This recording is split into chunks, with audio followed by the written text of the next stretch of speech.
محمد پہ نثار جان کرنا عین ایمان ہے، انہی کی عزت حرمت پہ مرنا عین ایمان ہے، بھٹکتا ہی رہے گا ان کے دامان جس نے بھی چھوڑا، بھٹکتا ہی رہے گا ان کے دامان جس نے بھی چھوڑا، کہ ان کی سنت اطہر پہ چلنا عین ایمان ہے، محمد پہ نثار جان کرنا عین ایمان ہے، انہی کی عزت حرمت پہ مرنا عین ایمان ہے، گر کوئی ہو قادیانی اور ذکری اور پرویزی، گر کوئی ہو قادیانی اور ذکری اور پرویزی، وہ ہے ملعون، وہ ہے ملعون، ان کے سر کو چلنا عین ایمان ہے، محمد پہ نثار جان کرنا عین ایمان ہے، انہی کی عزت حرمت پہ مرنا عین ایمان ہے۔ اللہ اکبر۔ اللہ বলেন এ গোলাম আগেকার যুগের উম্মত যারা ছিল হাজার হাজার বছর হায়াত পেয়েছিল, তাদের ইবাদতের কোনো কমতি নাই, বন্দেগীর কোনো কমতি নাই। তোমাদের হায়াত হলো মাত্র 60 থেকে 70 বছর। হাবিবে কিবরিয়া ঘোষণা দেন, আমার উম্মতি মা বাইনা 60 ওয়া 70। এ আমার উম্মতেরা, তোমাদের নবী মাত্র হায়াত পেয়েছেন 63 বছর। কয় বছর? নবতের আগে 40 বছর, নবত প্রাপ্তির পর, নবত পাওয়ার পর মক্কার মধ্যে ছিলেন 13 বছর। এটাকে মাক্কি জিন্দেগি বলা হয়। মদিনাতে ছিলেন 10 বছর, তাকে মাদানী জিন্দেগি বলা হয়। তাইলে 40 আর 23 মিলাইলে কত হয়? 63 বছর। আল্লাহর হাবিব বলেন, উম্মত মাত্র 63 বছর হায়াত পেয়ে দুনিয়া থেকে বিদায় নিয়ে চলে গেলাম।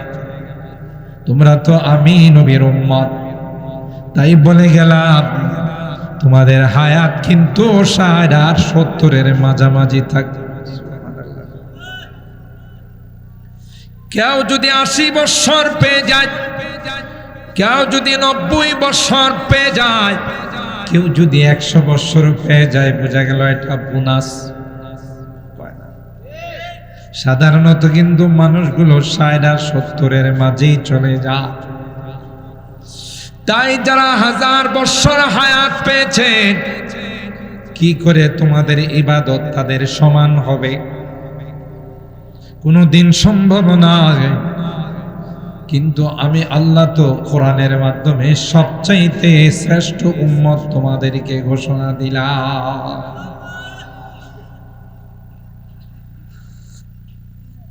যারা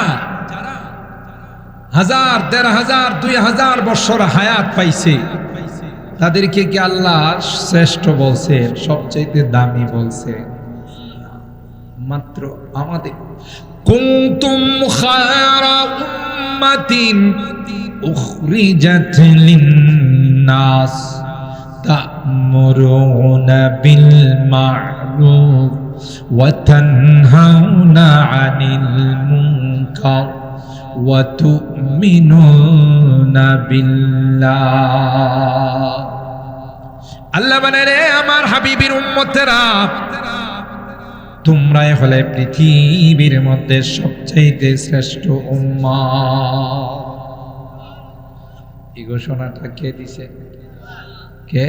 আল্লাহ। আল্লাহর ঘোষণা কি কোনো 9-6 হওয়ার সম্ভাবনা আছে? 2 নাম্বারই হওয়ার সম্ভাবনা আছে।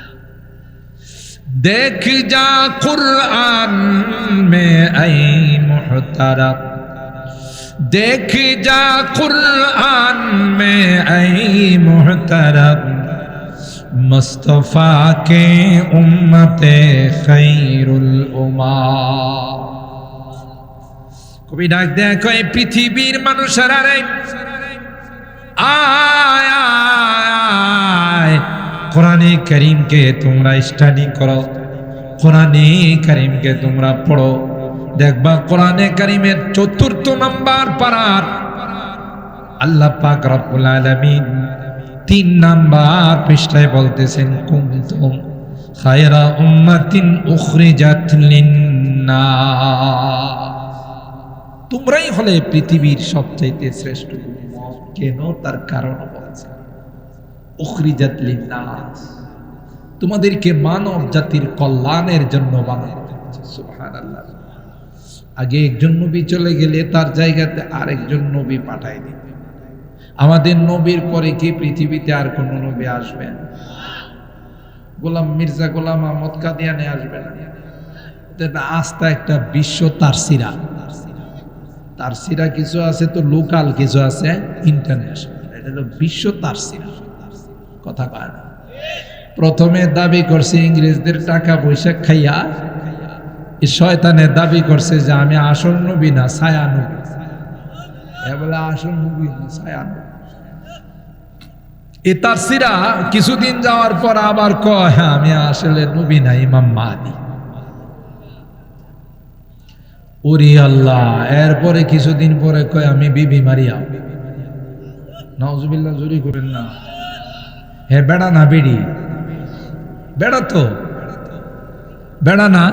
হ্যাঁ কয় নিজেরা আমি বিবি মারিয়াম।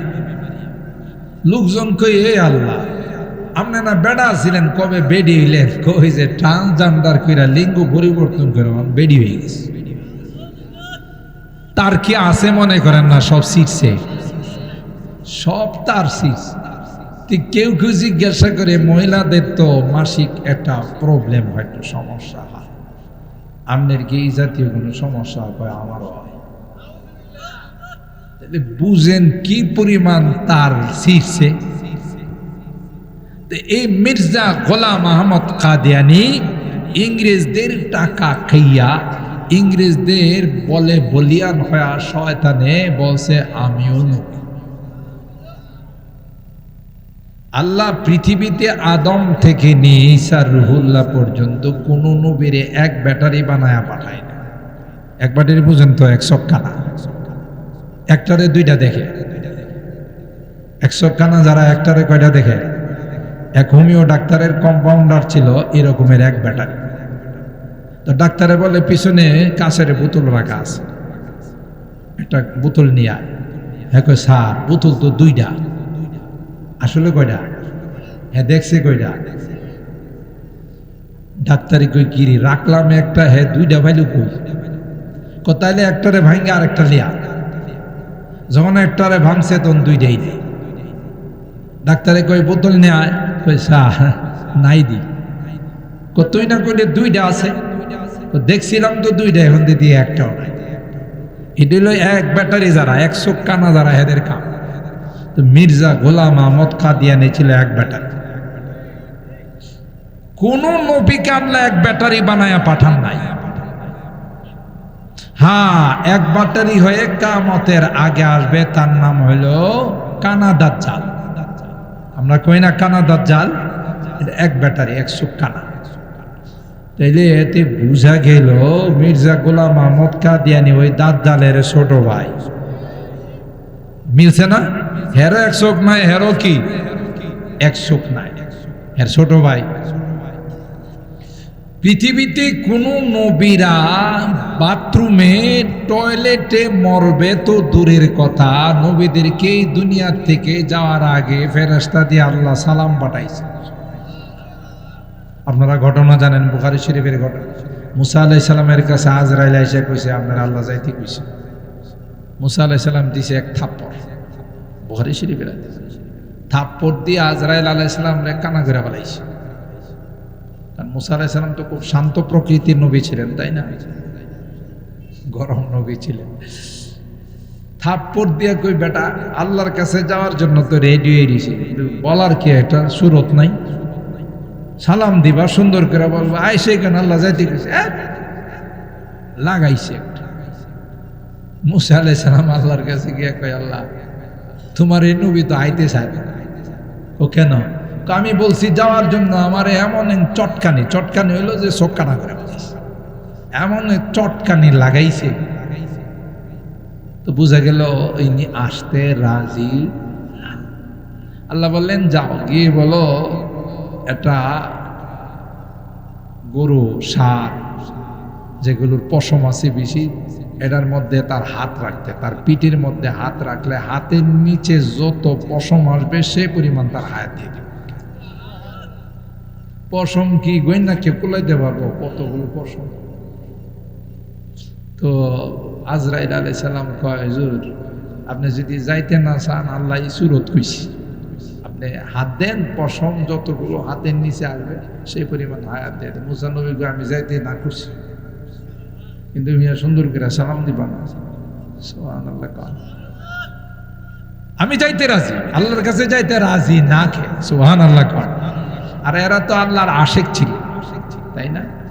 আশিকা দায়ম লিকায়ে দোস্ত মে দারন্দে দোস্ত, আশিকা দায়ম লিকায়ে দোস্ত মে দারন্দে দোস্ত, দর গম রাহত রেজায়ে দোস্ত মে দারন্দে দোস্ত। আল্লাহর যারা পাগল হয়, আল্লাহর যারা আশিক হয়, প্রতিদিন আল্লাহর কাছে দোয়া করে আল্লাহ কবে তোমার সঙ্গে মোলাকাত হবে। সুবহানাল্লাহ, জোরে বলি।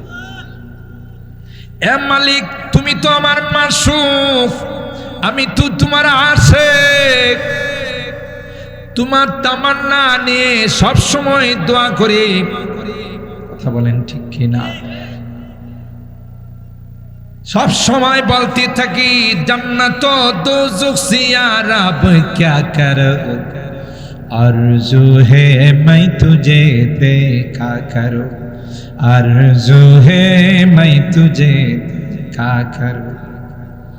আমার জান্নাতের দরকার নাই, জাহান্নামের দরকার নাই।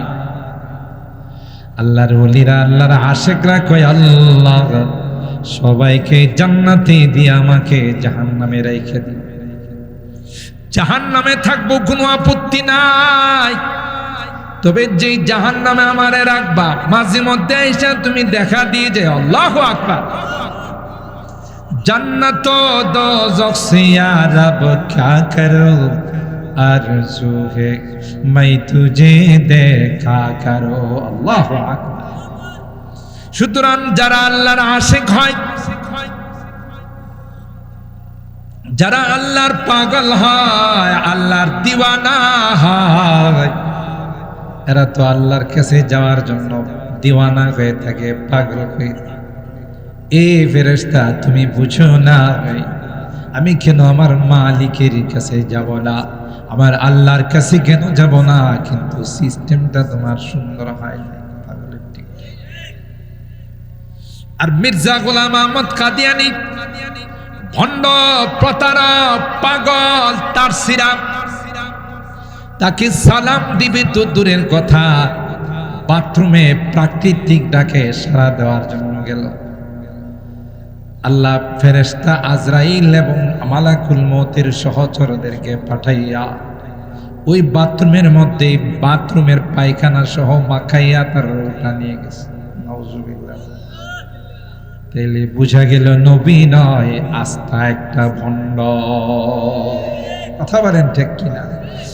মুহাম্মদ পে নিসাওয়ার জান করনা আইনে ईमान है, उन्हीं की इज्जत हुर्मत पे मरना आईने ईमान है। भटकता ही रहेगा उनके दामन जिसने भी छोड़ा, भटकता ही रहेगा इनके दामन जिसने भी छोड़ा, कि उनकी सुन्नते अतहर पे चलना आईने ईमान है। मुहम्मद पे निसावर जान करना आईने ईमान है, उन्हीं की इज्जत हुर्मत पे मरना आईने ईमान है। गर कोई हो कादियानी और जिक्री और परवेज़ी, गर कोई हो कादियानी और जिक्री और परवेज़ी, वो है मलऊन, वो है मलऊन, उनके सर को चलना आईने ईमान है। मुहम्मद पे निसावर जान करना आईने ईमान है, उन्हीं की इज्जत हुर्मत पे मरना आईने ईमान है। अल्लाहु अकबर। अरे नबीर उम्मत, खत्मे नबूवतेर উপরে কেউ দাগ লাগাবে, খতমে নবুয়তের উপর কেউ আঘাত করবে, তার এই পৃথিবীতে থাকার কোনো অধিকার নাই। ঠিক কিনা বলেন? আমরা আখিরি নবীর উম্মত, নিজের উপর বহু আঘাত আসতে পারে, আমরা নীরবে সহ্য করে নিই, কিন্তু রাসূল আকরাম সাল্লাল্লাহু তাআলা আলাইহি ওয়াসাল্লামের খাতমে নবুয়তের উপরে কোন কুলাঙ্গার দাগ লাগাবে, সাথে সাথে তার মাথাটা দেহের থেকে বিচ্ছিন্ন করে দেওয়া হবে। কথা বলেন ঠিক কিনা? এই কাদিয়ানী মির্জা গোলাম আহমদ কাদিয়ানী, কথা বলেন ঠিক কিনা?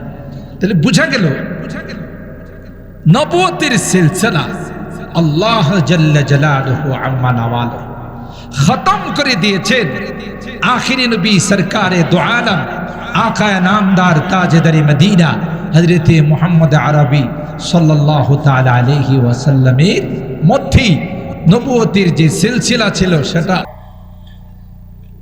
जो दस्ते मोहम्मद से हुआ बंदे लिफाफा ता हशरे ना होगा ना हुआ उसमें इजाफा ता हशरे ना होगा ना हुआ उसमें इजाफा।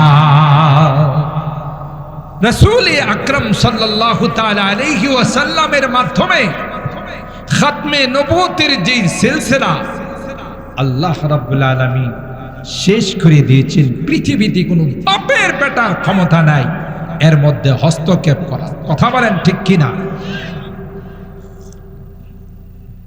মুহতারাম হাজিরিন, সেই কারণে এই নবুয়তের দায়িত্ব কার উপর চলে আসছে? আমাদের। আমরি বিল মারুফ নাহি আনিল মুনকার, সৎ কাজের আদেশ, অসৎ কাজের নিষেধ। দাওয়াত ও তাবলীগের মাধ্যমে গোটা পৃথিবীর মধ্যে এই মেহনতের মাধ্যমে এই দায়িত্বটা পালন করে উম্মত। কথা বলেন ঠিক কিনা? সেই জন্যে আল্লাহ রাব্বুল আলামিন বলেন, তোমাদেরকে যেই কাজ পূর্বের নবীরা করত সেই কাজ, সেই জিম্মাদারি তোমাদের উপর চাপিয়ে দেওয়া হয়েছে। তাই আল্লাহ বলেন, তোমাদেরকে আমি আল্লাহ গোটা পৃথিবীর মধ্যে সবচাইতে শ্রেষ্ঠত্বের মর্যাদা দান। আল্লাহ দেখেন, আল্লাহ কয়, গোলাম যদি তুমি একটা রাত পেয়ে যাও লাইলাতুল কদর, তাহলে একটা রাত যদি তুমি ইবাদত বন্দেগীর মধ্যে কাটাইতে পারো, আল্লাহর কাছে যদি এই রাতটা মঞ্জুর হয়ে যায়, তাইলে ৮৬ বছর ৪ মাস ১০ দিন ইবাদত বন্দি করলে যে সওয়াব পাওয়া যায়, এক রাত্রের ইবাদতে আল্লাহ সেই পরিমাণ সওয়াব দান করে। একটা মানুষের জীবনে যদি ৪০টা রাত পায়, এবার ক্যালকুলেটর নিয়ে বসেন তো দিকে স্ক্রিনের মধ্যে আসে কিনা তার আমলনামায় কি পরিমাণ সওয়াব আল্লাহ দান। এরপরও আল্লাহ বলছেন কি, লাইলাতুল কদরি খায়রুম মিন আলফি শাহর। এখানে বলেন না লাইলাতুল কদরি মিসলু আলফি শাহর, লাইলাতুল কদরি সিওয়া আলফি শাহর। আল্লাহ বলছেন খায়রুন, একটা রাত ইবাদত বন্দেগী করলে আলফে শাহর, 1000 মাস ইবাদত বন্দেগী করলেও তার চাইতে অনেক অনেক গুণ বেশি সওয়াব আমি আল্লাহ দান। এরপরে যদি আমরা এই সুযোগগুলোকে হাতছাড়া করি, বলুন তো দেখি আমাদের মতো হতভাগা বদনসিব পৃথিবীর মধ্যে আর কেউ হবে? আল্লাহ বলেন, রে গোলাম, শুরুতে যে কথা বলছিলাম, দুনিয়ার মানুষ অফার দিয়ে সীমিত। আমার অফার, আমার আহ্বান সীমিত নয়, কমপক্ষে এক একটা ইবাদতের সওয়াব আমি আল্লাহ রমজান মাসে আমি আল্লাহ একটা যদি ফরজ আদায় করো, তাইলে অন্য মাসে ৭০টা ফরজ আদায় করলে যে সওয়াব তার চাইতেও বেশি দান। সব জিনিসের কিন্তু একটা মৌসুম থাকে, সিজন থাকে। বুদল বাজারে যারা কাপড়ের ব্যবসায় আছে, বিশেষ কসমেটিক্স, কাপড় চোপড়, এরপরে জানালার পর্দা ইত্যাদি, দেখবেন এখন থেকে দোকান কানায় কানায় মাল দিয়া ভরা রাখছে, ঠিক না?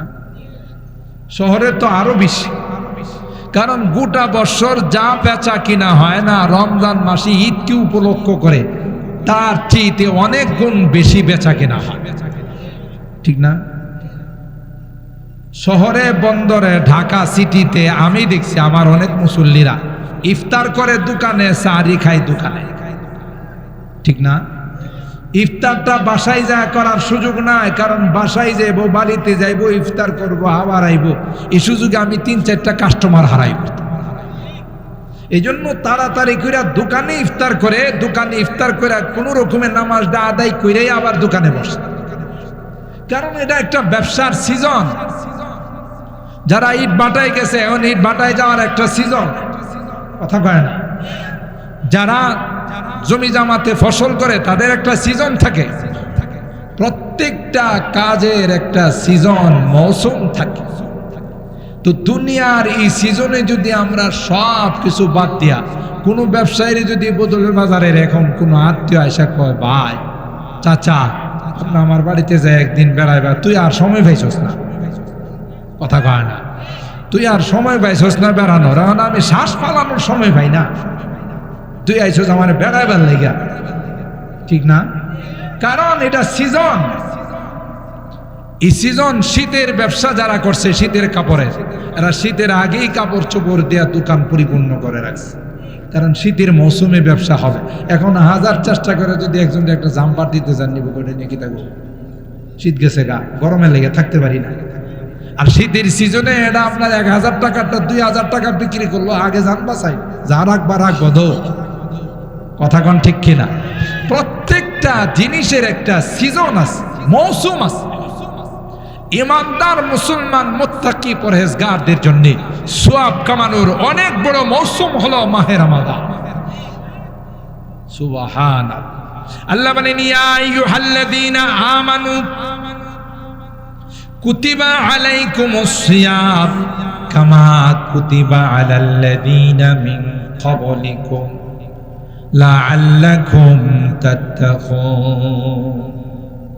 আল্লাহ ডাক দেয়া কয় গোলাম, আমি আল্লাহ রোজা কি তোমাদের উপর ফরজ করে দিয়েছি রে।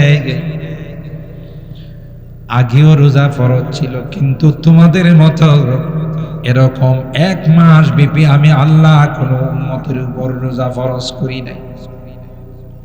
হযরত আদম আলাইহিস সালামের জামানায় আইয়ামে বিদ প্রতি আরবি মাসের 13, 14, 15 এই 3 দিনের রোজা ফরজ ছিল। হযরত মুসা পয়গম্বরের জামানায় শুধু মুহররমের 10 তারিখের রোজা ফরজ ছিল। অন্যান্য নবীদের জামানায় অন্যান্য ভাবে রোজা ফরজ ছিল, কিন্তু আল্লাহ পাক ডাক দেখো আমার হাবিবের উম্মত, যতক্ষণ পর্যন্ত তোমাদের জান্নাতের পারমিশন না মিলবে ততক্ষণ পর্যন্ত অন্য কোন নবীর উম্মত জান্নাতে যাইতে পারবে না। তোমাদের জন্য আমি আল্লাহ জান্নাত বানাইছি, জান্নাতের সুপার পাওয়ার তোমাদেরকে দিয়েছি, কারণ তোমরা হলে সর্বশ্রেষ্ঠ উম্মত।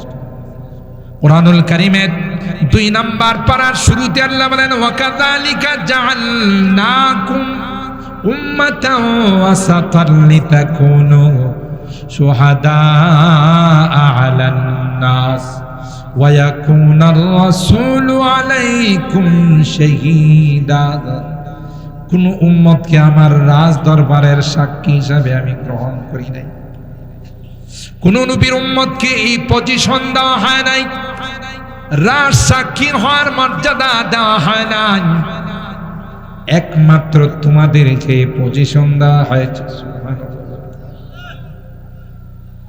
সাইয়্যিদনা হযরত নূহ আলা নবিয়িনা ওয়া আলাইহিস সালাতু ওয়াস সালামের উম্মতকে যখন বলা হবে তোমরা গুনাহগার হয়ে জাহান্নামে হয়ে আসলা, তোমাদের কাছে কি কোনো নবী যায় না, তোমাদেরকে জাহান্নামের ভয় দেখানো হয় নাই, আজকের এই কঠিন দিনের কথা কি তোমাদের কি বলা হয় নাই? আলাম ইয়াতিকুম রুসুলুম মিনকুম ইয়াতলুনা আলাইকুম আয়াতি রাব্বিকুম ওয়া ইউনযিরুনাকুম লিকাআ ইয়াউমিকুম হাযা ক্বালু বালা ওয়ালাকিন হাক্কাত কালিমাতুল আযাবি আলাল কাফিরিন। বলা হবে হ্যাঁ হ্যাঁ নবী রাসূলুল্লাহ ছিল, কপাল পোড়া, ভাগ্য বড় খারাপ ছিল, তাদের কথাগুলো শুনি না, জাহান্নামের ভয় দেখাইছে কর্ণপাত করি নাই, পরকালের ভয় দেখাইছে কানে নেই নাই, আজকে কপাল পোড়া জাহান্নামে যাওয়া লাগছে। নূহ নবীর উম্মতকেও যখন বলা হবে, গাদ্দারের দল বলবে মা জাআনা মিন বাশীরিন ওয়ালা নাযীর। চাপাবাজি শুনতে না না, নবীর ছায়াও দেখি না। নাউযুবিল্লাহ। সত্য বলছে না মিথ্যা? মিথ্যা কি অর্ধেক না পুরাটা? 100% গাঞ্জা ঘুরি মিথ্যা কথা বলেন ঠিক কি? আচ্ছা, কার কাছে কইতেছে নবী যায় নাই? আল্লাহ তো মনে হয় আগের খোঁজ খবর রাখে না। চিন্তা করছেন, চাপা বাজরা এই টাইপেরই হয়। চাপা বাজরা চাপাবাজি করে। তো এরা বলতেছে মা জানা মিন বাশিরি ওয়ালা নাযীর। আল্লাহ বলেন তোমাদের কাছে কোন নবী যায় নাই। হযরতে নূহ নবীকে, বুখারী শরীফের হাদিস, নূহ নবীকে আল্লাহ ডাকবেন, কি ব্যাপার তুমি কি তোমার উম্মতকে দ্বীনের দাওয়াত দাও না? কয় আল্লাহ 950 বছর আমি দ্বীনের দাওয়াত। সুবহানাল্লাহ। قال إني دعوت قومي ليلا ونهارا فلم يزدهم دعائي إلا فرارا وإني كلما دعوتهم لتغفر لهم جعلوا أصابعهم في آذانهم واستغشوا ثيابهم وأصروا واستكبروا استكبارا ثم إني دعوتهم جهارا ثم إني أعلنت لهم وأسررت لهم إسرارا فقلت استغفروا ربكم إنه كان غفارا। রাত নাই, দিন নাই, সকাল নাই, সন্ধ্যা নাই, সব সময় শুধু আমি তাদেরকে বলছি ইয়া কওমি ইবুদুল্লাহ মা লাকুম মিন ইলাহিন। দেখো আল্লাহ ব্যতীত কোনো মাবুদ। আল্লাহ এত দিন মেহনত করার পর উল্টা সমজিলেরা ওষুধের অ্যাকশন হয় না, রিঅ্যাকশন। অ্যাকশন হয়েছে না, কি হয়েছে? রিঅ্যাকশন, উল্টা গেছে। এরা আমার দেখলে রুমাল ফালাই দে চোখ, নবীর চেহারা দেখলে গুণ হয়। নওজুবিল্লাহ। কানের ভিতরে আঙ্গুল ঢুকাই রাখে, নবীর কথা যেন কানের ভিতরে না যায়। তারপরও আমি আমার দাওয়াতের মিশন থেকে পিছপা। পরে আল্লাহ তুমি আমার কাছে ওহী নাজিল করছো, ওয়া উহিয়া ইলা নূহি আন্নাহু লা ইউমিনা মিন কওমিকা ইল্লা মান ক্বাদ আমানা ফালা তাবতাইস বিমা কানু ইয়াফআলুন। নূহ নবী আর কষ্ট করে লাভ নাই, এটির কপালে সিল মাইরা দিছি কাম। কথা বলেন ঠিক কি না? আপনার মেহনত করে লাভ নাই, কিস্তি বানান। এত মেহনত করলাম, তারপরে যদি এরা বলে আমি দাওয়াত দেই নাই, এটার বিচার আপনি করবেন। দেখেন আল্লাহ বিচারকের এজলাসে বসছে। নূহ নবী দাওয়াত দিছে না না দিছে এটা আল্লাহ জানেন না। নবীর আবার ডাকলো কি লেগে? যখন এরা চাপাবাজি শুরু করছে, আল্লাহ হাত উঠায় চটকানি লাগাই দিলি তুই তো একবারে 32টা দাঁত ফালাই দিল। শয়তানের দাঁত। আমার নবীর দাওয়াত দিছে না না দিছে আমি জানি না রে। কিন্তু আল্লাহ কয় না, আমি বিচারকের এজলাসে বসছি, বিচারকের আসনে বসছি। একজন বিচারককে ন্যায় বিচার করতে হলে বাদী বিবাদী এবং সাক্ষী তলব করে তারপরে তার সিদ্ধান্ত দিবে। এটা আল্লাহ শিখিয়েছে। নূহ নবী যখন এই কথা বললেন, আল্লাহ কয় আপনি যে উম্মতকে দাওয়াত দিচ্ছেন তার সাক্ষী আছে। নূহ নবী কয় আল্লাহ সিরাজনগর বয়লার মাঠে যারা তাফসীর শুনছে এদের একটু জায়গা দেখে একটু জিজ্ঞাসা করেন। আপনারা চিন্তা করছেন নি আল্লাহর আদালতের রাজ সাক্ষী সাধারণ পজিশন? এটা কার আদালতে? সুবহানাল্লাহ কয় না? আমাদেরকে আল্লাহ রাব্বুল আলামিন ওয়া কাযালিকা জাআলনাকুম উম্মাতাও ওয়াসাতা আই খিয়ারান আদুলা লিতাকুনু শুহাদা আলান নাস। কি পরিমাণ মর্যাদা আল্লাহ আমাদেরকে ডাকার পর আল্লাহ বলবেন নূহ নবী তোমাদেরকে সাক্ষী মানছে, তোমরা এই বিষয়ে কি জানো? বা আমরা বলবো যে আল্লাহ তাফসীরের মাঠে বসে তো এই কথাই কোরআনে শুনছিলাম। সুবহানাল্লাহ।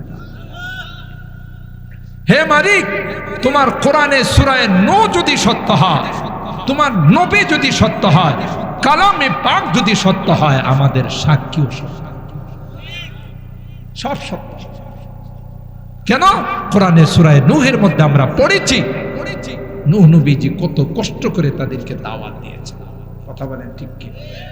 ওয়ায়াকুনার রাসূলু আলাইহিম শাহীদা, আল্লাহ পাক তার সরকারে দো আলম হাবিবি কিবরিয়াকে বলবেন, আপনার উম্মত তো আপনাকে সাক্ষী মানছে। কয় আল্লাহ আমার উম্মত যা বলছে 100% সঠিক বলছে। বলুন তো দেখি এই মর্যাদা আল্লাহ কাদেরকে দিয়েছেন? আমাদের। আমরা এত মর্যাদা পাওয়ার পরেও যদি রমজান মাসে রোজা রাখে না, এই জাতীয় মানুষ তো জঙ্গল ইসার বোদল সাতিয়ান মালিয়াতা তিরিনগরে নাই। বোদল বাজারে লাল কাপড় ঝুলায়া কালো কাপড় ঝুলায়া ভিতরে চা খাওয়ার ব্যবস্থা করে, এরকম দোকান তো নাই। কারণ কি জানেন?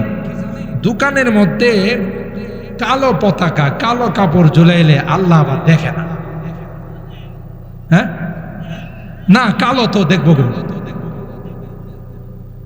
হায় হায় হায় হায় বদনসিব মাহে রমজানের যারা বেহুরমতি করবে, বেইজ্জত করবে, আল্লাহর কসম করে আমি বলি, পয়সা কামাও, চা বিক্রি করে রমজানের দিনের বেলায় হোটেল খোলা রাইখা নাস্তা বানায়া খাওয়াও পয়সার জন্য, এমন দুরারোগ্য ব্যাধিতে এমন কঠিন রোগে আল্লাহ আক্রান্ত করবে, দোকান বিক্রি করবা, ঘরের ভিটা বিক্রি করবা, তারপরও তোমার চিকিৎসার খরচ হবে।